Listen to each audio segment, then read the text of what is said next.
My wife is in handcuffs on our driveway. 8 months pregnant, two men in tactical vests, not real cops, just HOA security, are restraining her because our American flag was mounted wrong.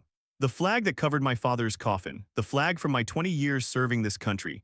Patricia Whitmore stands there watching, pink blazer, blonde bob perfect, that cold smile plastered on her face. She's done this 17 times before. Targets families, buries them in violations, forecloses their homes, buys them through a shell company for pennies, $2 million made from destroying lives. Now she's after my pregnant wife, my unborn daughter. She thinks I'm just another veteran she can break. But tomorrow, 11 of my Delta Force brothers arrive, and we have 300 pages of evidence that's about to burn her entire empire to the ground. Stay until the end, this takedown is biblical. And comment where you're watching from, because I want every person who's ever felt powerless against corrupt authority to know we can still win. I'm standing in my driveway watching my wife get handcuffed. Sarah's hands shake behind her back. 8 months pregnant, tears streaming down her face.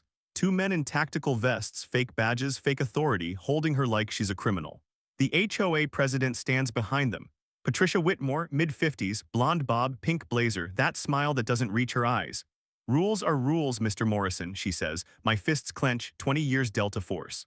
I've taken down terrorists, survived firefights, but right now I'm watching my pregnant wife get restrained over a mailbox violation, and I can't do anything without making it worse. Let me rewind, 6 months ago. Sarah and I pulled up to 2847 Maple Drive in Pinewood Estates, Colorado. Mountain views, clean streets, white picket fences, the American dream in subdivided form we'd saved for years. Military salary doesn't go far, but we were careful. This was it, our forever home. The place our daughter would take her first steps. First week, Patricia showed up, knocked on our door like she owned it. Maybe she thought she did. Welcome to the neighborhood. She handed me a binder, 3 inches thick. Community standards, please familiarize yourself.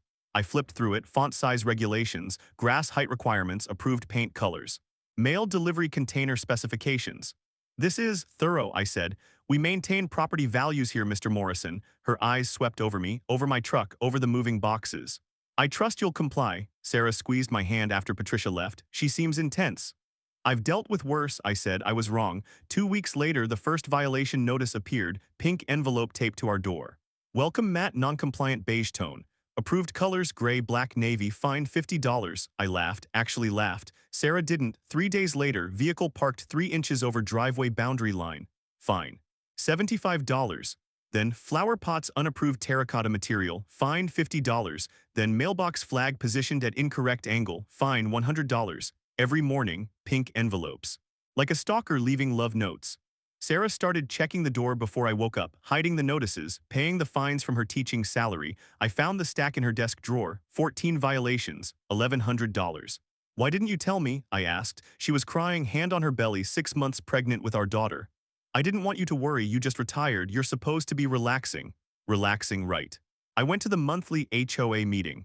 Community center, folding chairs, fluorescent lights, Patricia at the head table like a queen on a throne. I waited for public comment, stood up, kept my voice level. Mrs. Whitmore, my wife and I have received 14 violations in 6 weeks. We're trying to comply, but the rules seem what, Mr. Morrison? She cut me off, smile fixed, eyes dead. Excessive, perhaps military discipline didn't prepare you for civilian life. Here we follow rules, all of them consistently. My jaw tightened. Sarah grabbed my hand. We're doing our best, I said quietly. Your best isn't adequate. Patricia shuffled papers. Next item on the agenda. I sat down, felt every eye in that room on me, felt the judgment, the conformity, the fear. These people weren't neighbors. They were prisoners who'd forgotten they were in a cage. Walking to our car, I saw Patricia loading groceries into her white Lexus. I approached, calm, reasonable. Patricia, please, my wife is pregnant. This stress isn't healthy for her or the baby. She turned, looked at Sarah's belly, and something changed in her face, not sympathy, hatred, pure cold hatred. Pregnancy doesn't grant immunity to community standards, she said. Perhaps you should have considered that before breeding. Before breeding, like we were animals, my hands shook. Every instinct screamed to defend my family, but I'd spent 20 years learning control. Patricia leaned close. Whispered so only I could hear. Military thugs don't get special treatment in my community. She drove away. I stood there in the parking lot, Sarah waiting in our car, our daughter kicking inside her, and I realized something. This wasn't about rules, this was war. The violations doubled overnight. Every morning now, sometimes twice a day, pink envelopes multiplying like a virus. Grass height exceeds regulation by 1/4 inch, fine. $100. Window blinds visible from street aesthetic violation, fine $150. Garden hose stored in non-approved location, fine $75. Vehicle parked overnight in driveway, fine $200. That last one destroyed me, my truck. The one I'd driven across the country when I retired, parked in my own driveway, $200 fine. I measured the grass with a ruler, cut it to exact specification.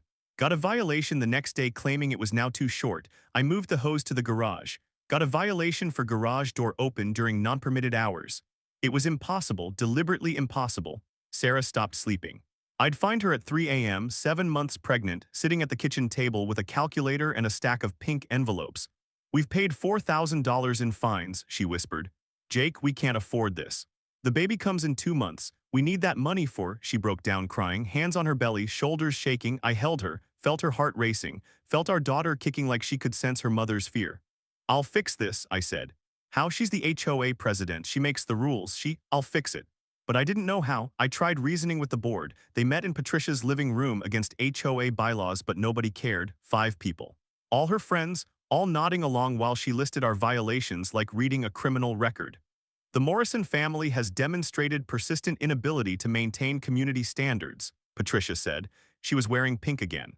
Always pink, like she was performing femininity as a weapon. "I propose we escalate to daily inspections," of our property without warning. "You can't do that," I said. "The bylaws allow it for persistent violators," she smiled.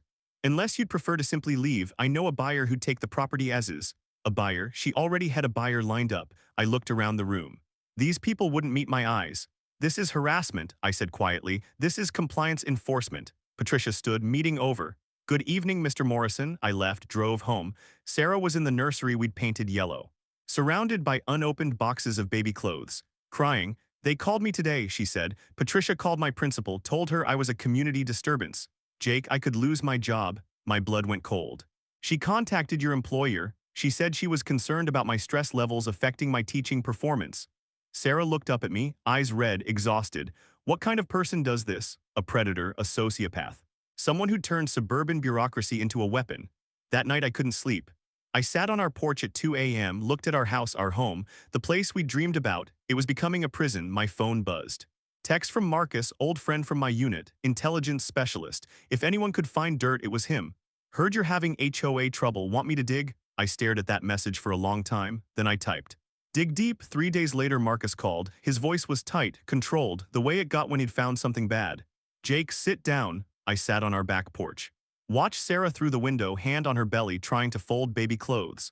"Patricia Whitmore has been doing this for 12 years, Marcus said. 3 different HOA communities. Same pattern every time. Target specific families, bury them in violations, force foreclosure, buy the properties cheap through a shell company. How many families? 17 that I can confirm. 17 families destroyed, their homes stolen. Their lives ruined. She's made over $2 million. I couldn't breathe. And nobody stopped her. She's careful, targets people without resources, single mothers, elderly couples, immigrants who don't know their rights." Marcus paused. "But Jake, there's more. Her brother-in-law is Judge Richard Whitmore, District Court. Every HOA lawsuit in your county goes through him. The system was rigged, every violation, every fine, every threat, all coordinated. All designed to break us." "I need everything," I said. "Documents, witnesses, bank records, everything. Already compiling it." His voice dropped. "But Jake, she's accelerating with you." I found paperwork. "She's filed to have your property declared a persistent violation zone. If approved, she can authorize immediate seizure." "When's the hearing?" 4 days. I looked at Sarah, our daughter, our home. 4 days to stop a monster. I started making calls. 2 a.m. I was in our garage, laptop open. Marcus's files spreading across the screen like evidence at a crime scene. 17 families, each file told the same story. New family moves in. Patricia targets them, violations escalate, fines compound, family can't keep up, foreclosure. Then a company called Mountain Vista Properties LLC buys it for 50 cents on the dollar. Mountain Vista Properties. Owned by Patricia Whitmore and Judge Richard Whitmore. Family corruption, judicial corruption, systematic theft disguised as suburban bureaucracy. I opened the first victim file, the Parkers, elderly couple. Moved to Pinewood Estates in 2013. 6 months later, 43 violations. They fought it, took it to court. Judge Whitmore ruled against them, foreclosed, lost their retirement home. The Johnsons, single mother, 2 kids. 27 violations in 4 months. Couldn't afford the fines, lost the house. The Rodriguez family, immigrants from Mexico, didn't understand the legal system, 31 violations, no translator provided at hearings. Property seized, over and over, the same predator, the same pattern, my hands shook on the keyboard, 20 years fighting terrorists overseas, and this monster was operating in American suburbs. Sarah appeared in the garage doorway. Wrapped in my old army sweatshirt, hand on her belly. "Come to bed," she said softly. "I can't." I showed her the screen. "Look at this, look what she's done." Sarah read for a moment, her face went pale. "Jake, this is." "She's a criminal, protected by a criminal judge." I pulled up more documents. "Every lawsuit goes through her brother-in-law, every single one, the system protects her." "So what do we do?" I looked at my wife. 7 months pregnant, exhausted, terrified, our daughter would be born into this nightmare unless I stopped it. "We go to war," I said, "but not alone." I picked up my phone, started scrolling through contacts. Names I hadn't called in months, some in years. Rodriguez, Thompson, Jackson, Martinez, Williams, Henderson, Kumar, Stevens, Blake, Foster, Coleman. 11 men I'd served with. 11 brothers who'd bled with me in 4 different countries.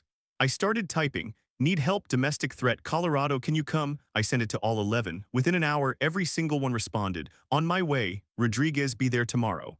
"Jackson, what's the target?" Martinez address. Thompson, my phone rang. "Marcus, I found something else," he said. "The hearing in 4 days, it's rigged. The judge assigned is, let me guess, Richard Whitmore. Worse, he's already drafted the ruling. I hacked his clerk's email. Jake, he wrote the seizure order before you even filed a defense. Premeditated. They were going to take our house no matter what we did. Marcus, I need you here in person." "I'm already driving, be there by noon." I hung up. Looked at Sarah. "What's happening?" she asked. "I'm assembling my team." "Your team?" "Delta operators, intelligence specialists, men who know how to take down corrupt systems." I stood, took her hands. "Patricia thinks she's hunting us." "She's wrong, we're about to become the hunters." Sarah's eyes filled with tears. "Is this legal, Jake? I can't have you arrested, the baby. Everything we do will be legal, we'll document everything, build an airtight case. Use the system against them." I put my hand on her belly, our daughter kicked. She deserves to come home to a place where her father didn't run from bullies. The next morning, the first truck pulled up, Rodriguez and Thompson. Shared a ride from Texas. Both Rangers, both carrying that coiled spring energy we never fully lost. By noon, 5 more arrived. My garage filled with men who trusted me with their lives in Kandahar, Fallujah, Mosul. Marcus showed up last, laptop bag over his shoulder. Flash drives in his pocket, 12 of us in my garage like planning a mission overseas, except the target was a suburban HOA president. I spread Marcus's research across my workbench. Bank records, property transfers, court documents, victim testimonies. "Gentlemen," I said, "this is Patricia Whitmore. For 12 years, she's been running a criminal enterprise disguised as an HOA. 17 families destroyed, $2 million stolen, protected by a corrupt judge." I showed them everything. The violations, the foreclosures. The shell company, the rigged court system. Thompson whistled. "So we're doing urban warfare against a suburban HOA president." "Legal warfare," I corrected. "We document everything, gather evidence, expose corruption. We win by outmaneuvering her in the system she thinks she owns." Rodriguez grinned. "Just like Kandahar, enemy thinks they control terrain until we show them otherwise." I divided assignments. Marcus would continue digital forensics, hack everything legal to hack. Jackson and Williams would track down previous victims, get testimonies. Martinez would surveil Patricia, document any violations she committed. Thompson and Rodriguez would help me prepare for the hearing. "Rules of engagement?" Jackson asked. "We stay legal, we stay smart, we protect Sarah and the baby above everything." I looked at each man. "But we don't let this predator win." 12 heads nodded. We had 4 days, the war had begun. 72 hours of systematic warfare. Marcus set up operations in our garage, 3 laptops, 2 monitors, hard drives stacked like ammunition. He worked 18-hour shifts, coffee and energy drinks, and pure determination. "Her security is garbage," he said on hour 6. "She thinks a basic password protects her. I'm into her email, her bank accounts, her shell company records." "Is it legal?" I asked. Public records request took 3 hours. "Everything I'm accessing is technically available to anyone who knows where to look." He grinned. "I just know where to look better than most." Martinez ran surveillance from his truck, parked down the street, long lens camera, notepad. Military precision. Day 1 he caught Patricia parking a commercial vehicle overnight, her security van, direct violation of the same rules she'd used against us, documented with timestamps, photographs, GPS coordinates. Day 2 unpermitted fence modification. She'd extended her back fence 6 inches into common property. Violation she'd fined 3 other families for. Day 3 running a business from her residence. Her shell company's business license listed her home address. Prohibited by HOA bylaws she'd written herself. 37 total violations, all documented with military precision. Jackson and Williams drove across Colorado interviewing Patricia's previous victims. They found the Parkers first, elderly couple, living in a rental now, lost their home in 2013. She destroyed us, Mrs. Parker said, crying. We lost everything, our retirement, our savings, nobody would help. We'll help now, Jackson said. Will you testify? They found 8 victims total. Every story identical, targeted harassment, escalating fines, foreclosure. Mountain Vista Properties swooping in.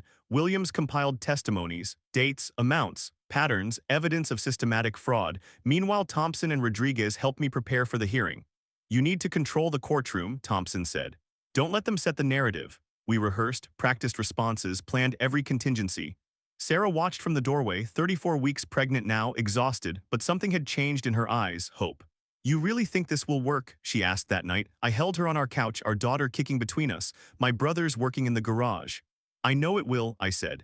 Patricia's been protected because nobody had the resources to fight back. But we do, we have evidence, witnesses, a team of operators who have taken down worse than her. She seems so powerful. She's not. She's just a bully who's never been challenged. I kissed Sarah's forehead. Tomorrow we challenge her. That night I couldn't sleep, went to the nursery, yellow walls, crib waiting, clothes folded, everything ready for our daughter. Rodriguez found me there at 3 a.m. Can't sleep either, he asked, thinking about what Patricia said about us breeding, like we're not worthy of having a family here. Rodriguez leaned against the doorframe. I've been shot at by insurgents who thought I was subhuman. Know what the difference is between them and Patricia? What? At least insurgents were honest about their hatred. Patricia hides behind rules and smiles. He paused. That makes her more dangerous and more satisfying to take down. Dawn broke, hearing day. Marcus printed the final evidence packet, 300 pages, bank records, property transfers, victim testimonies. Patricia's own violations. Judge Whitmore's financial connections, everything. This is enough to end her, Marcus said. We loaded into 3 vehicles, 12 men in dress uniforms, medals gleaming. Sarah between Rodriguez and me in the lead car. The courthouse was old brick and oak doors. Patricia's white Lexus already in the parking lot. She was inside, sitting at the plaintiff's table, pink suit, blonde bob perfect. Lawyer beside her in an expensive suit from Denver. She saw us walk in. Saw 12 men in military dress uniforms filling the gallery behind us. Saw the evidence packet I carried. Her smile faltered, just for a second, but I saw it. Fear, Judge Richard Whitmore's courtroom smelled like old wood and older corruption. Oak panels, brass fixtures, American flag in the corner that probably hadn't been cleaned in years. The irony wasn't lost on me. Patricia sat at the plaintiff's table, blonde hair shellacked into place, pink suit buttoned tight. Her lawyer, some guy named Davidson from a Denver firm, shuffled papers like this was routine. For them, it was. Sarah and I sat alone at the defense table, supposedly alone. Behind us, 12 men, dress uniforms, medals from Iraq, Afghanistan, Syria, ribbons telling stories most people couldn't read but everyone could feel. Rodriguez. Thompson, Jackson, Martinez, Williams, Henderson, Kumar, Stevens, Blake, Foster, Coleman, Marcus, my brothers. Patricia saw them when she walked in. Her step hitched, just slightly. Her lawyer leaned over, whispered something. She shook her head. Smile fixed back in place. Judge Whitmore entered, mid-60s, gray hair, expensive suit. He looked at us, at the uniforms behind us, and something flickered in his eyes, concern. All rise, the bailiff said. We stood. 12 men moving in perfect synchronization, muscle memory from 1,000 formations. Judge Whitmore sat, cleared his throat. We're here regarding property 2847 Maple Drive, persistent violation hearing. Mrs. Whitmore, proceed. Patricia's lawyer stood. Your Honor, the Homeowners Association has documented 47 violations over 6 months. Despite repeated warnings and fines, the Morrison family has demonstrated unwillingness to comply with community standards. We're requesting authorization for daily inspections, and if violations continue, property seizure. Property seizure. They were going to take our home. Sarah's hand found mine under the table. She was shaking. Judge Whitmore nodded. Mr. Morrison, do you have representation? I stood. No, Your Honor, but I do have evidence. Evidence of what? Of systematic fraud, racketeering, conspiracy, and judicial corruption involving both the plaintiff and this court. The room went silent. Patricia's face went white. Judge Whitmore's jaw clenched. Mr. Morrison, the judge said slowly, you're making serious accusations. I'm making documented accusations. I nodded to Marcus in the gallery. He stood, walked forward. Placed a 300-page document on the clerk's desk. This is a counter-complaint detailing 12 years of criminal activity, 17 families targeted, $2 million in stolen property. all facilitated by Patricia Whitmore and Judge Richard Whitmore through a shell company called Mountain Vista Properties LLC.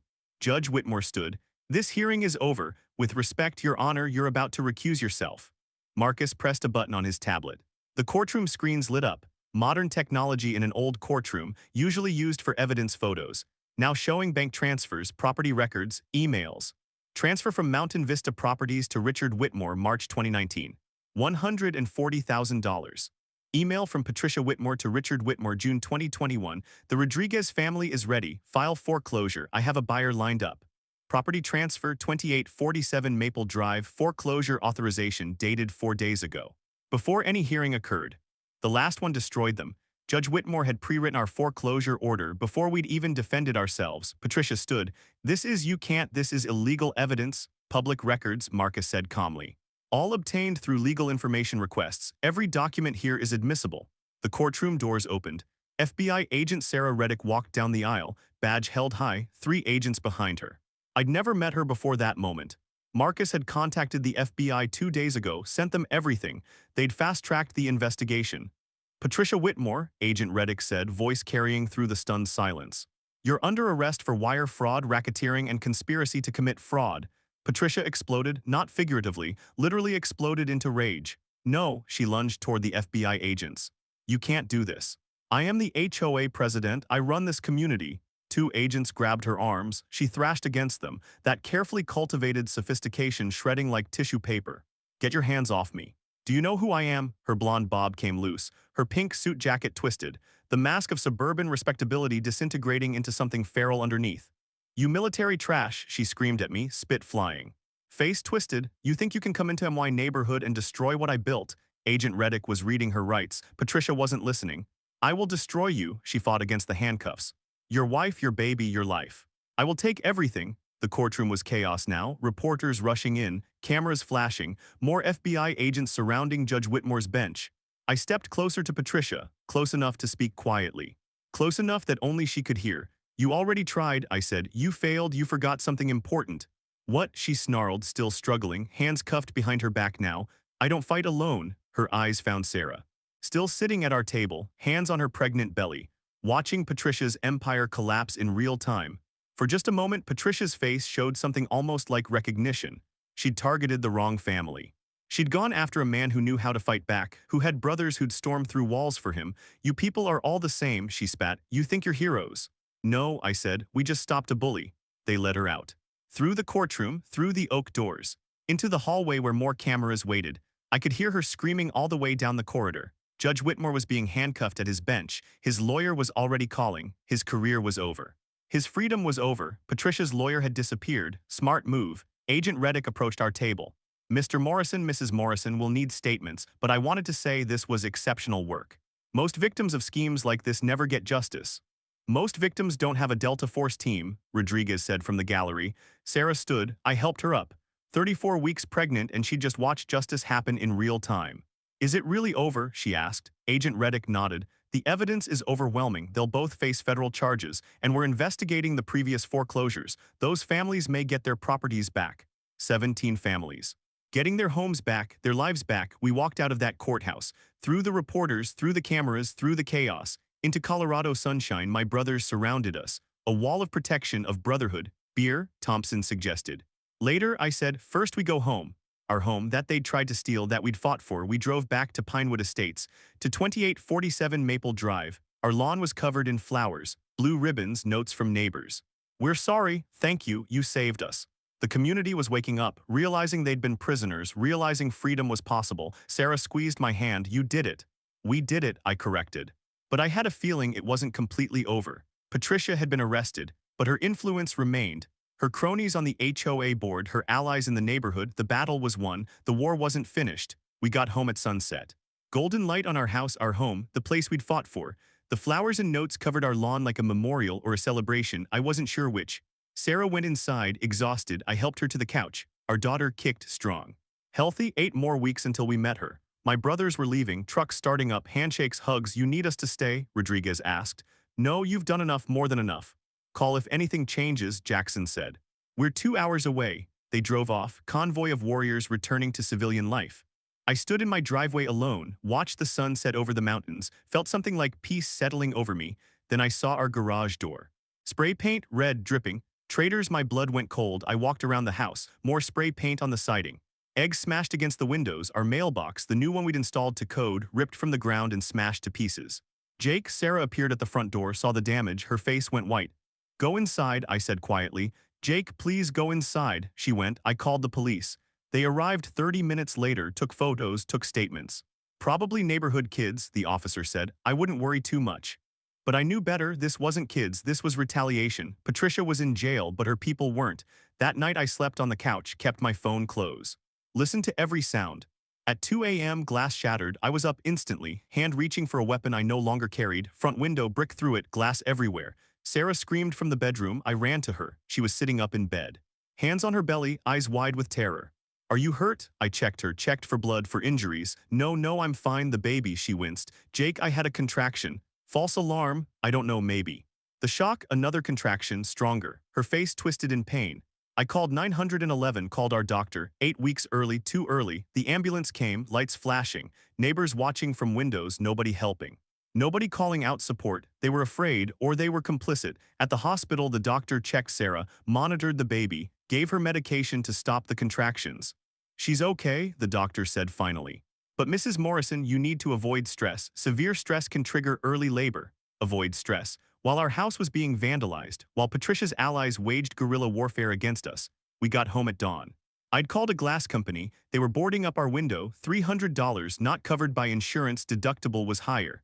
The next 3 days were psychological warfare. Someone slashed our tires, both vehicles, $800. Someone cut our garden hoses, flooded our yard, water bill would be astronomical. Someone left dog feces on our porch, every morning, like clockwork, and the HOA violations continued. New board president Linda Thompson, Patricia's best friend, sent notice after notice. Broken window violates aesthetic standards, fine $500. Standing water in yard, mosquito breeding violation, fine $300. Tire disposal in driveway, hazardous material violation, fine $400. They were finishing what Patricia started. Sarah stopped sleeping.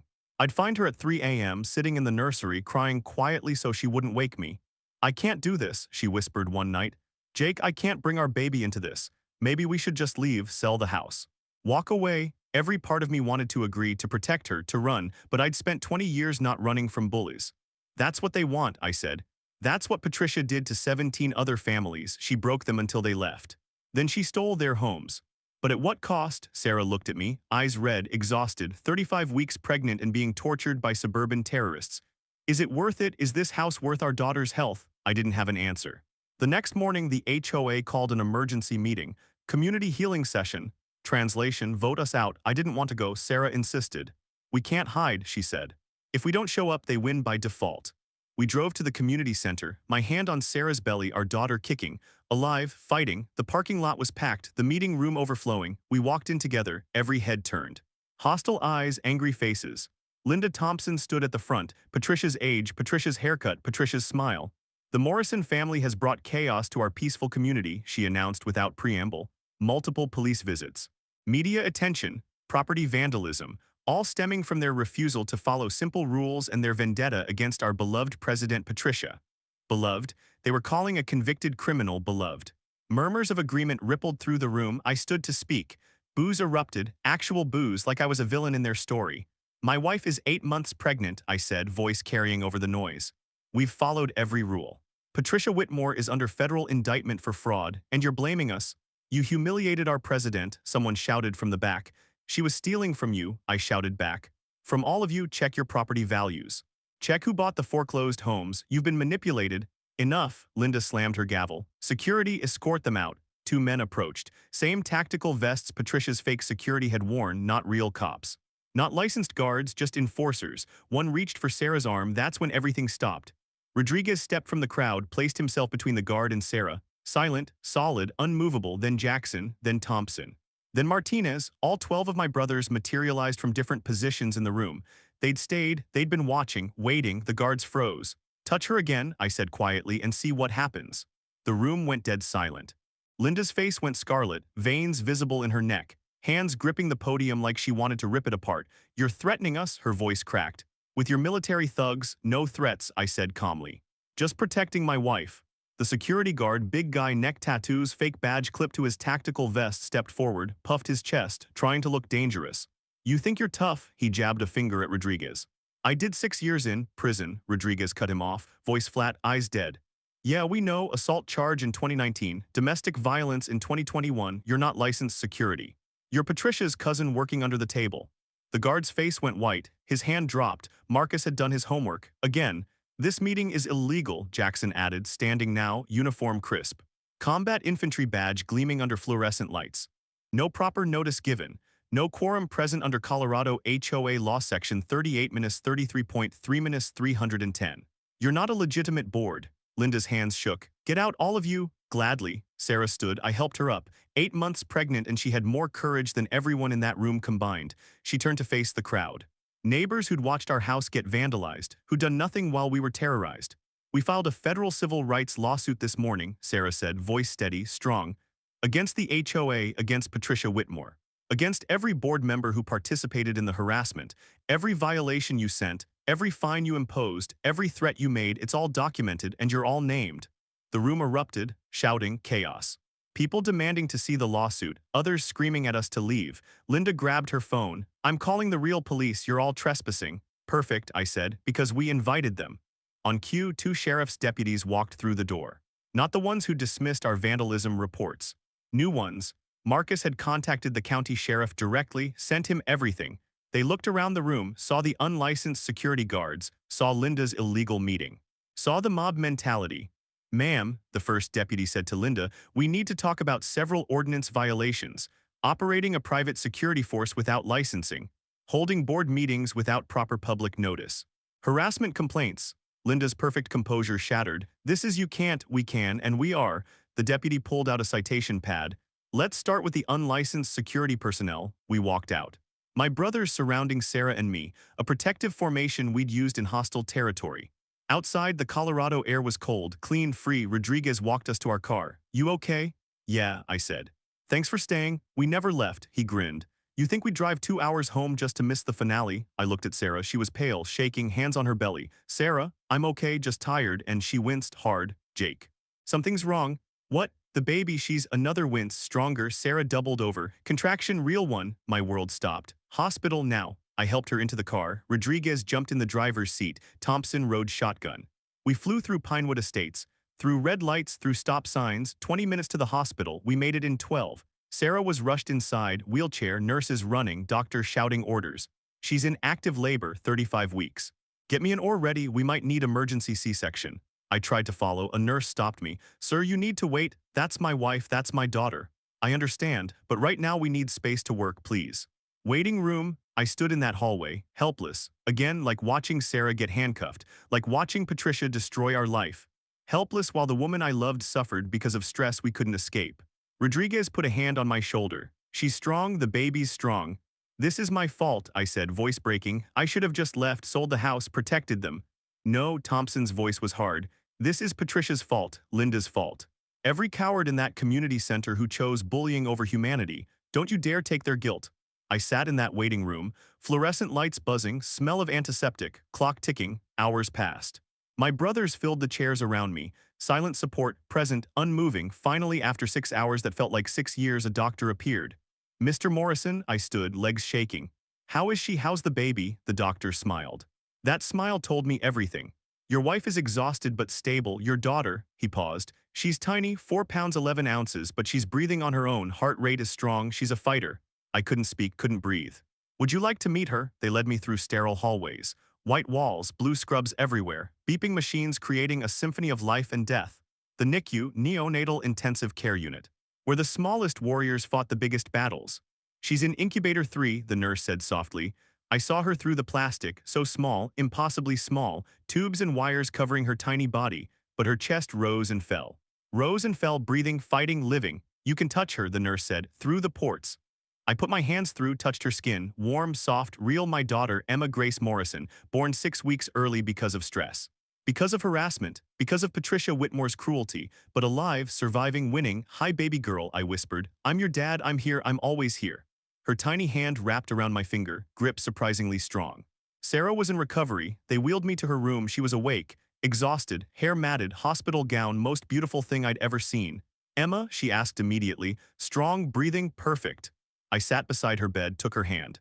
You did it, you brought our daughter into the world. Sarah started crying. Relief, exhaustion, joy, terror, everything at once.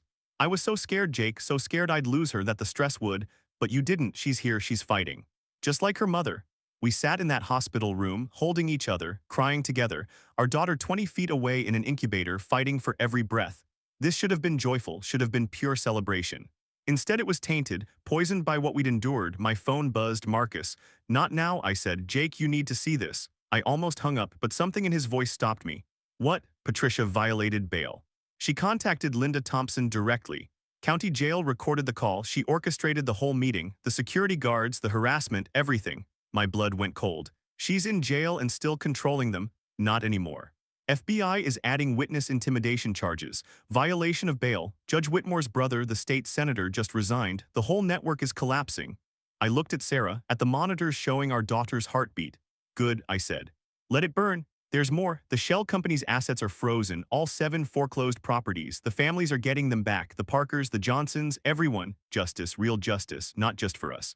For 17 families Patricia had destroyed. Marcus, thank you for everything. Thank your team, this was a group effort. He paused. How's Emma? Fighting like her old man.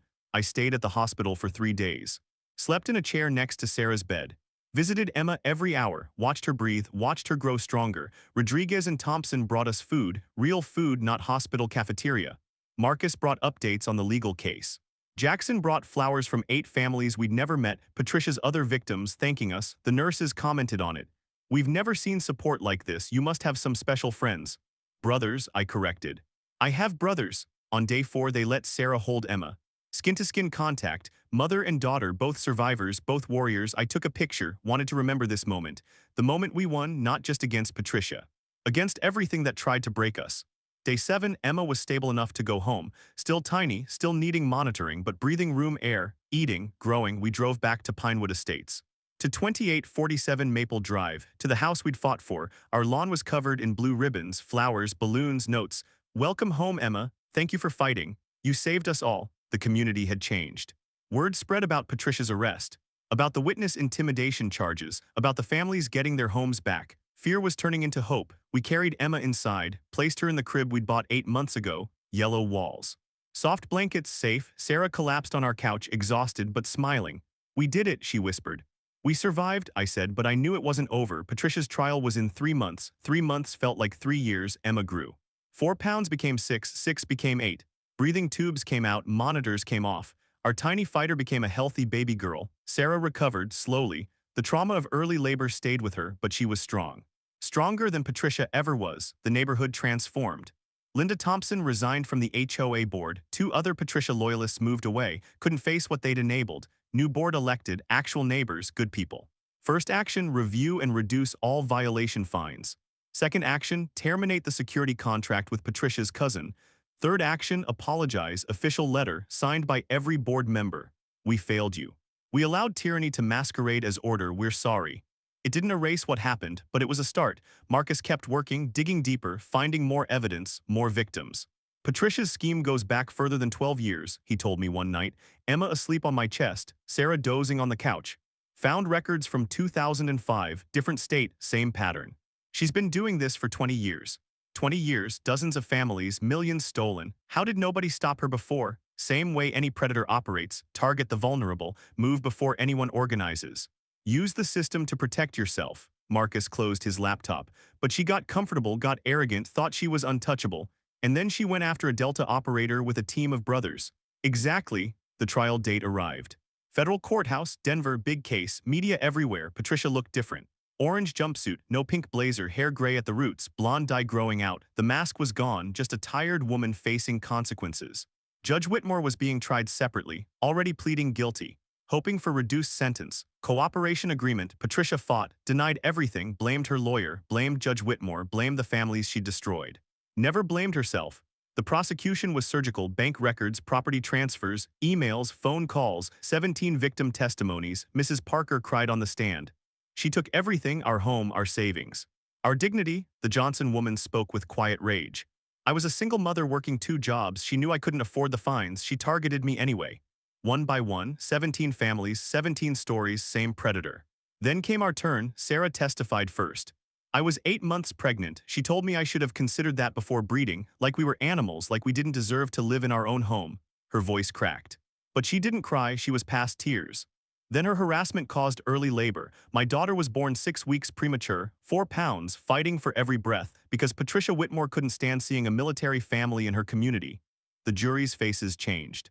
This wasn't just property crime, this was cruelty, systematic, intentional. I testified last, kept it factual, dates, violations, fines, the escalation, the retaliation. She turned suburban bureaucracy into a weapon, I said. Used rules and regulations to terrorize families, and the system protected her, until we fought back. Patricia's lawyer tried to paint us as troublemakers, as military types who couldn't follow civilian rules, as revenge seekers who destroyed an innocent woman's life. The jury didn't buy it. Deliberations took 4 hours. I spent them in the hallway, Sarah beside me, Emma in her carrier. Rodriguez, Thompson, Jackson, and Marcus scattered around. Still watching, still protecting, the jury returned. On the count of wire fraud, guilty. On the count of racketeering, guilty. On the count of conspiracy, guilty. On the count of witness intimidation, guilty, guilty, guilty, guilty. Patricia's face stayed blank, emotionless, like she'd already left her body. Sentencing was immediate. Federal judge, not Whitmore, he was awaiting his own sentencing, looked at Patricia with open disgust. Mrs. Whitmore, you weaponized a position of trust, used legal authority to prey on vulnerable families, caused immeasurable harm, and showed no remorse. He paused, let the words hang. 12 years federal prison. Restitution of $2.1 million to victims. Permanent ban from any HOA leadership position. 12 years. Patricia would be in her 70s when released. Judge Whitmore got 5 years in a separate hearing. His legal career was over, his political connections destroyed, his legacy was corruption. We walked out of that courthouse into Denver sunshine, Emma squinting at the light, Sarah holding my hand. Is it really over? She asked. Yeah, I said. It's really over, but the story wasn't finished.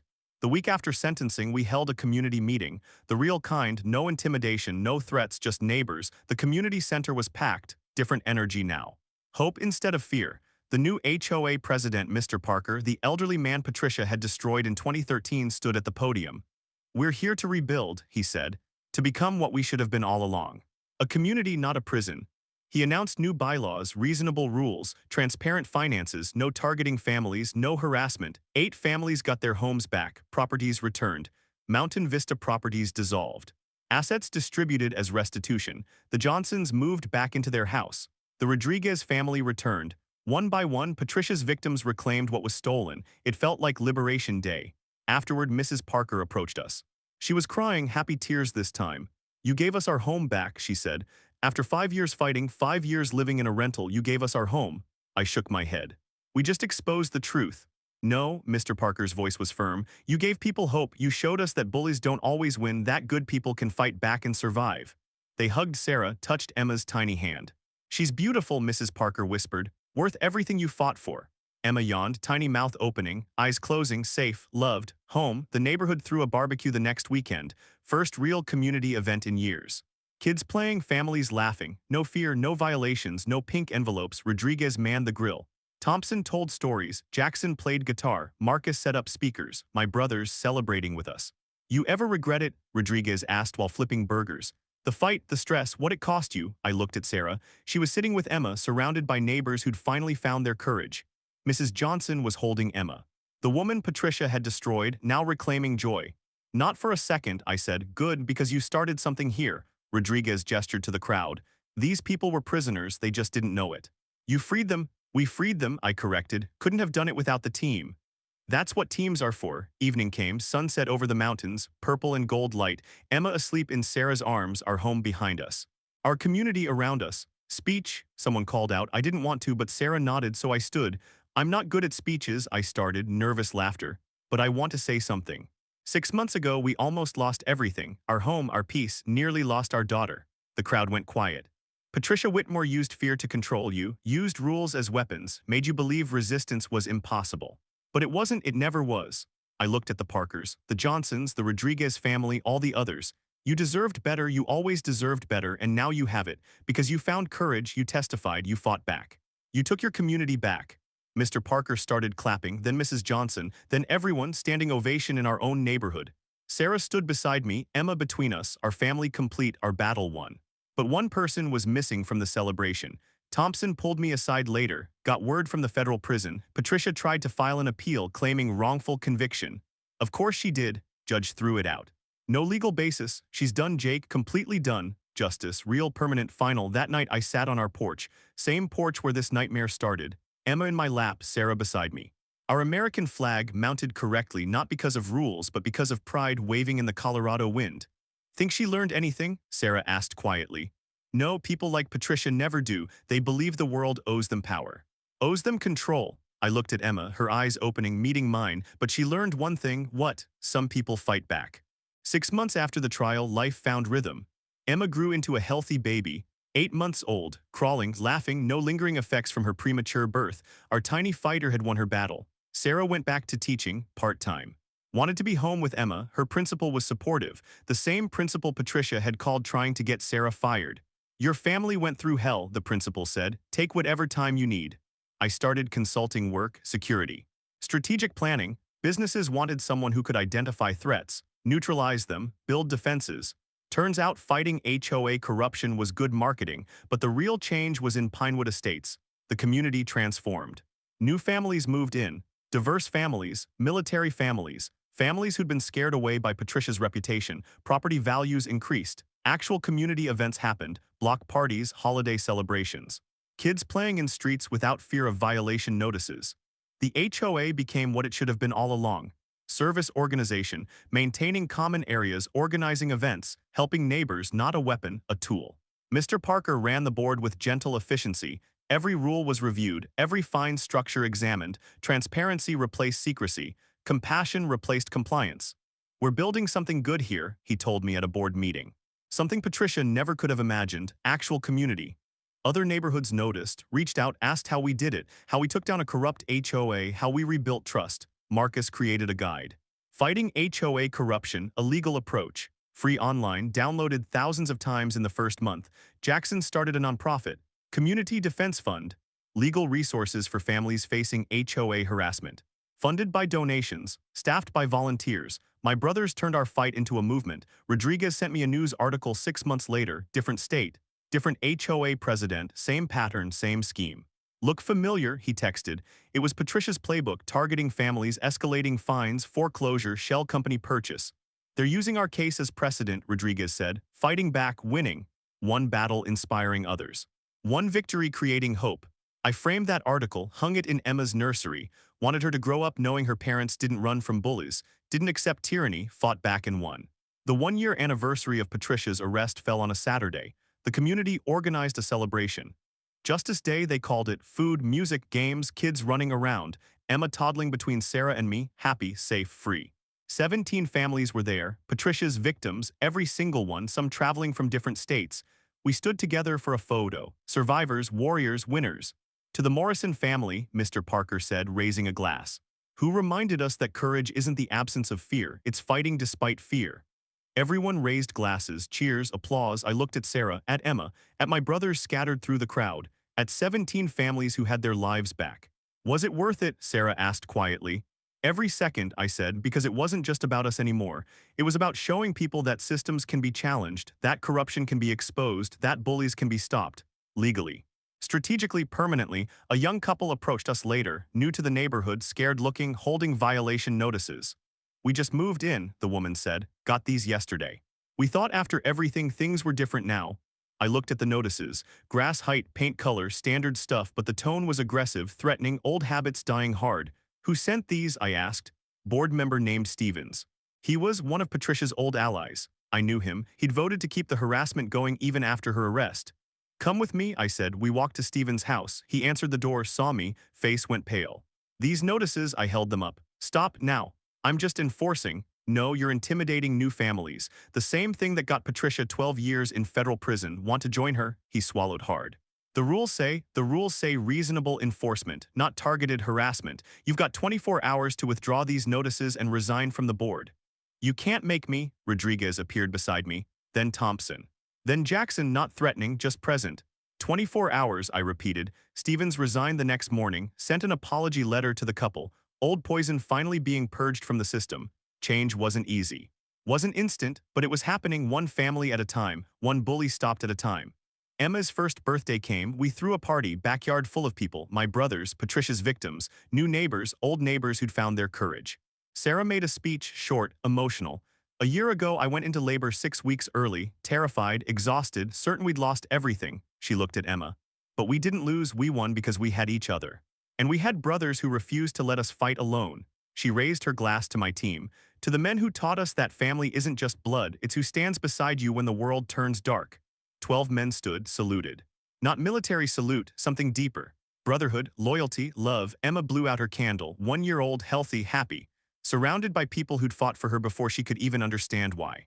That night after everyone left, I sat on our porch. Same porch where this started, Emma asleep inside, Sarah beside me. Think Patricia ever thinks about us? Sarah asked. Probably, with rage, with hatred.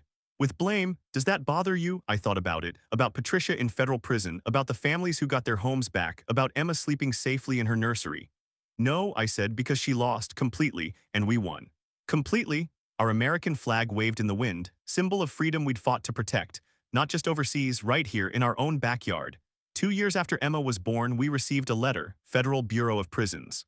Official letterhead, cold bureaucratic language. Patricia Whitmore had filed another appeal. Denied. Again, she was serving year 3 of 12. Minimum security facility, clean record so far. Parole possible in 8 years with good behavior. Think she's changed? Sarah asked, reading over my shoulder. No, people like Patricia don't change, they just learn to hide better. I filed the letter away. Didn't want to think about her, didn't want to give her space in our lives anymore. Emma was 2 now, talking, running, full of life, no memory of the incubator, the tubes, the fight that brought her into this world. She'd grow up hearing the story, but she'd never have to live it. That was the point of everything we'd fought for. Pinewood Estates continued healing. The neighborhood we'd almost been driven from became the neighborhood we loved. Block parties every month. Community garden, kids programs, HOA that actually served the community instead of terrorizing it. Mr. Parker stepped down from the board after 2 years. Time for new leadership, he said. Young families with fresh perspectives. A 32-year-old teacher was elected. She ran on transparency and compassion, won unanimously. The old guard was gone, new era had begun. My brothers visited regularly. Rodriguez and Thompson moved to Colorado. Figured we'd stay close, Rodriguez said, in case you need backup again. We didn't, but having them nearby felt right. Jackson's nonprofit grew. Community Defense Fund now operated in 12 states. Helped 43 families fight HOA corruption, won 38 cases. Marcus wrote a book. Suburban Warfare Fighting HOA Tyranny became a bestseller. Changed laws in 6 states. Made HOA reform a national conversation. Our fight rippled outward, touching lives we'd never meet, inspiring courage in people we'd never know. 3 years after the trial, we got a call. Federal prison, Patricia wanted to speak to us. Absolutely not, Sarah said immediately, but I was curious. What could she possibly want to say? We drove to the federal facility, sterile building, security checkpoints. Visiting room with plastic chairs and watched conversations. Patricia walked in. Orange jumpsuit, gray hair now, no blonde dye, no pink blazer. Just a woman in her 60s serving time for crimes she'd committed. She sat across from us, didn't speak immediately. What do you want? I asked. To apologize? Her voice was different, quieter, less certain. Sarah laughed, sharp, bitter. Now, after everything. You want to apologize now? I know it means nothing. I know I destroyed lives, yours, 17 other families, more I don't even remember. Patricia looked down at her hands. But I'm trying to understand why. What was wrong with me that I thought this was acceptable? Control, I said simply. You liked control, liked making people afraid, liked feeling powerful. She nodded slowly. The therapist says the same thing. Says I have narcissistic personality disorder, antisocial tendencies, that I probably can't truly feel empathy. Then why apologize? Sarah asked. Because intellectually I understand I was wrong. Even if I can't feel it the way you do, and I wanted you to know, she paused. Your daughter, is she okay? The premature birth I heard? Don't, Sarah's voice was steel. Don't ask about my daughter, you don't get to care now. You don't get to pretend you're concerned after causing her early birth. Patricia flinched. I understand. We sat in silence, nothing left to say, no forgiveness to offer, no reconciliation possible. We're leaving now, I said, standing. I hope you find whatever you're looking for in here, but we're done with you, with this, with all of it. We walked out, back to our car, back to Colorado, back to our life.